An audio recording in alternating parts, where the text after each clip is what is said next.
شب برات کی عبادت اور روزے کا حکم، کیا 15 شعبان کی کوئی عبادت ہے؟ جو لوگ 15 شعبان کی رات اسپیشل جاگ کر عبادت کرتے ہیں اور روزے کا بھی اہتمام کرتے ہیں، کیا یہ حدیث سے ثابت ہے؟ ام انجم سیالکوٹ۔ 15 شعبان کا روزہ تو کسی سے حدیث سے ثابت نہیں ہے، اس لیے اس کو تو چھوڑ دینا چاہیے اس کو، اور کیونکہ ضعیف حدیث سے بہرحال کسی عمل کا ثبوت نہیں ہوتا۔ 15 شعبان کے روزے کے بارے میں جو حدیث ہے وہ ضعیف ہے، تو اس سے عمل ثابت نہیں ہوتا، اور باقی کوئی مخصوص عبادت نہیں ہے۔ اور 15 شعبان میں بہت اختلاف ہے علماء کا کہ یہ اس کی رات کی کوئی فضیلت ہے بھی یا نہیں۔ بہرحال جمہور اس کی فضیلت کے قائل ہیں، تو اگر کوئی اس کی فضیلت کی بنیاد پر عبادت کرنا چاہے تو عبادت کا کوئی مخصوص طریقہ نہیں ہے، جیسے چاہیں عبادت کریں، بلکہ مخصوص طریقہ ایجاد کر لینا یہ بدعت ہے۔ تو ہمارے حضرت ایک بڑی زبردست دلیل یہ دیا کرتے تھے، ہمارے حضرت کی رائے بھی یہ تھی کہ وہ قائل نہیں تھے شب برات کی فضیلت کے، لیکن بہرحال جمہور علماء کا یہ قول ہے اور بڑے بڑے مفتیان کرام اس میں داخل ہیں، اس کو بدعت کہنا ٹھیک نہیں ہے۔ لیکن ان کے ایک ذوق تھا، وہ یہ کہتے تھے کہ اگر یہ اتنی فضیلت والی رات ہوتی تو اسلام کے مزاج سے پتہ چلتا ہے کہ اس کی تعیین میں اللہ کیا ڈال دیتے؟ اختلاف کی، یا تو وہ 14 ہے یا وہ 15 ہے۔ ایک ان کا ذوق تھا،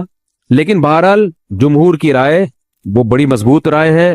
وہ بھی بڑی مضبوط رائے ہے، ٹھیک ہے نا، اور فتویٰ بھی اسی پہ دیا جاتا ہے کہ اس رات کو عبادت کرے گا تو دوسری راتوں کی نسبت اس کو ثواب زیادہ ملے۔ وہ پٹاخے تو ہیں ہی نہیں، وہ تو لوگوں نے ویسے ہی بنائے ہوئے ہیں، ان کا تو کوئی تعلق ہی نہیں ہے۔ وہ اس کی فضیلت کے قائل ہیں، اور وہ اس کے قائل ہیں کہ اس رات میں عبادت کرنی چاہیے، تو آپ جمہور کے مذہب کو فالو کر سکتے ہیں۔ تو اب یہ بات تو ہو گئی جمہور کا مذہب، میں نے آپ کو بتایا کہ وہ اس رات میں فضیلت کے قائل ہیں کہ اس رات میں عبادت کرنی چاہیے، لیکن کیسے کرنی چاہیے اس پر تمام علماء کا اتفاق ہے کہ مسجد میں جتھے بنا کے جانا یا اجتماعی عبادت کرنا یہ بالکل بدعت ہے، بالکل ناجائز ہے۔ اسی طرح کوئی مخصوص قسم کی نماز پڑھنا کہ پہلی رکعت میں یہ والی صورت تو دوسری میں یہ والی صورت تو تیسری میں یہ والی صورت، یہ بالکل بدعت ہے۔ صلاۃ التسبیح کی جماعتیں بدعت ہیں۔ تو ایک ہی راستہ ہے آپ کے پاس، آپ عبادت کرنا چاہتے ہیں تو انفرادی طور پر ایسے عبادت کریں جیسے عام دنوں میں آپ عبادت کرتے ہیں، یہ ویسے ہی نماز پڑھیں جیسے عام دنوں میں نماز پڑھتے ہیں، کوئی مخصوص صورتیں مخصوص رکعتیں نہیں ہیں، جتنی اللہ توفیق دے تنہائی میں آپ 2 رکعتیں، تہجد کی 4 رکعتیں، 6 رکعتیں، 8 رکعتیں، 16 رکعتیں، جتنی اللہ توفیق دے آپ رات کو کھڑے ہو کر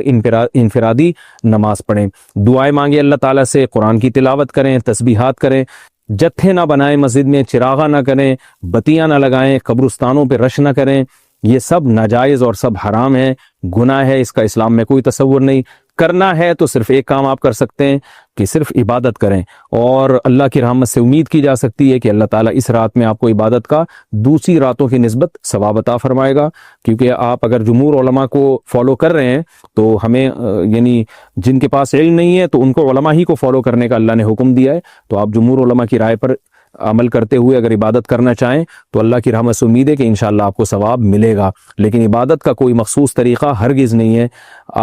پمفلیٹ بٹ رہے ہوتے ہیں کہ یہ والی صورت پڑھنے سے یہ ہو جائے گا تو یہ والی صورت پڑھنے سے یہ ہو جائے گا، یہ بالکل غلط ہے۔ تو انفرادی عبادت ہوگی اور ایسے ہی عبادت کا طریقہ ہوگا جیسے پورے سال ہوتا ہے، نماز اسی طرح پڑھی جائے گی جیسے پورے سال پڑھی جاتی ہے، دعائیں مانگی جائیں گی، اپنے طور پر اجتماعی سطح پہ کوئی عمل نہ کیا جائے۔ اللہ تعالیٰ سے دعا ہے کہ اللہ تعالیٰ ہمیں سمجھنے کی، عمل کرنے